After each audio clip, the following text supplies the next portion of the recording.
राम राम सभी साथियों को।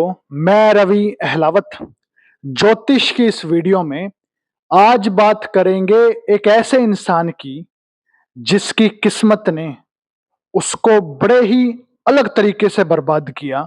और किस्मत की वो चाल समझ आएगी, किस्मत की वो चालाकी समझ आएगी जो कि बड़े ही अलग तरीके से इंसान को बर्बाद करती है।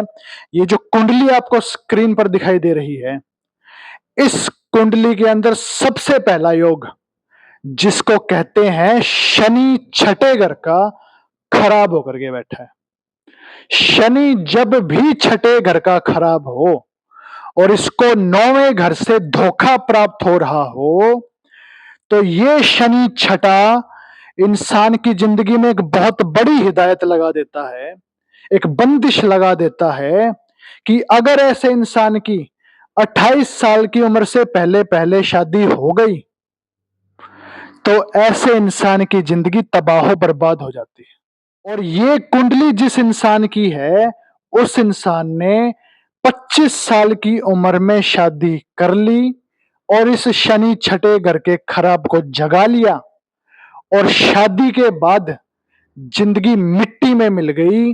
ना काम बचा, ना पैसा बचा और ना परिवार बचा, ना गृहस्थी बची और पारिवारिक सुख ही खत्म। चारों तरफ बर्बादी।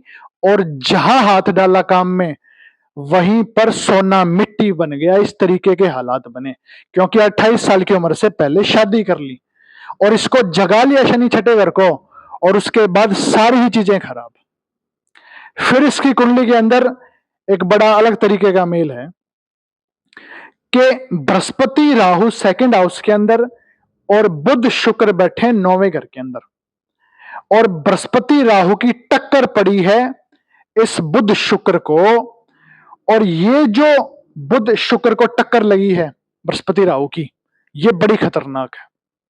हालांकि अगर बुध शुक्र देखा जाए, ये जो इंडिविजुअल रिजल्ट है बुध शुक्र के, क्योंकि पहले तीसरे छठे सातवें नौवें 11वें घर के अंदर चंद्र बृहस्पति और केतु हैं, लेकिन इंडिविजुअल अच्छा होने के बावजूद बृहस्पति राहु से टक्कर खाने के बाद बुध शुक्र यहां पे खराब हो गया।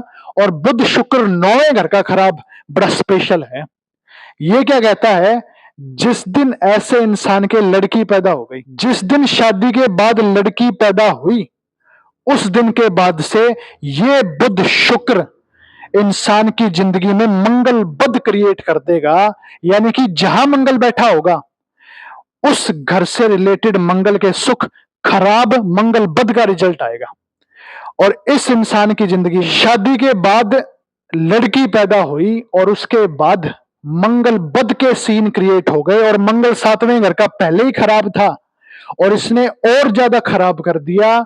यानी कि लड़की की पैदाइश के बाद तो यानी कि जिंदगी में चारों तरफ बर्बादी, सारे ही मामले धस गए, कलेश करने लग गया, गृहस्थी उजड़ गई, पत्नी भाग गई, पैसे के मामले में जीरो, सुसाइड के ख्यालात आते हैं, सारी ही जिंदगी मतलब इसकी व्यर्थ हो गई। गुस्सा, चिड़चिड़ापन और गुस्से की हदें पार होना सारी हर तरफ से। ये इस इंसान के सूर्य और केतु का मेल 8वें घर के अंदर, सूर्य केतु का मेल जब भी 8वें घर के अंदर हो और यहां पर ये खराब होके बैठा है, तो इसके लिए एक बात कही जाती है कि ये सूर्य केतु सूर्य ग्रहण बना देगा। और 8वें घर का ग्रहण ये कामकाज के अंदर दिक्कत क्रिएट करता ही करता है, इंसान को छलावा दिखाता है, छलावा क्रिएट करवाता है।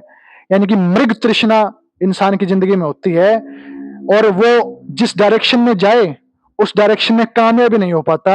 हालांकि वो सही रास्ता भी पकड़ लेता है जिंदगी में, लेकिन छलावा उसके दिमाग में आता है और छलावा देख करके वो सोचता है कि वो काम बढ़िया है तो वो कर ले, और जो अच्छा काम था उसको छोड़ के उसको गवा देता है और किसी दूसरे काम में जाने की कोशिश में जिंदगी बर्बाद कर लेता है। ये भी इस इंसान के साथ हुआ सूर्य केतु 8वें घर के अंदर, क्योंकि ये छलावा है। और इस कुंडली के अंदर जब तक मंगल 7 का इलाज ना हो, बुध शुक्र 9 का इलाज ना हो और सूर्य केतु 8 का इलाज ना हो, और सबसे बड़ी बात शनि छठे घर का इलाज ना हो, क्योंकि इसको जगा लिया गया है, तब तक जिंदगी मिट्टी में है। यानी कि बृहस्पति राव जब सेकंड हाउस में अच्छे होके बैठे हों, जो कि अच्छे हैं यहाँ पर, तो कहते हैं कि इंसान को कोई ज्यादा मेहनत नहीं करनी पड़ेगी अपनी रोजी रोटी के लिए। ये योग तब अच्छा माना जाता है जब बाकी ग्रह अच्छे हों, लेकिन बाकी ग्रह सब खराब हैं, तो ये योग आसानी से, यानी कि रोजी रोटी तो दिलवा देगा, लेकिन सिर्फ रोजी रोटी मिलते रहना रोजाना कहीं ना कहीं सपोर्ट से, ये कोई जिंदगी नहीं होती। भिखारी को भी मिल जाती है, उस तरीके की जिंदगी होगी। बड़ा खराब योग है। बाकी ग्रहों के जब इलाज होंगे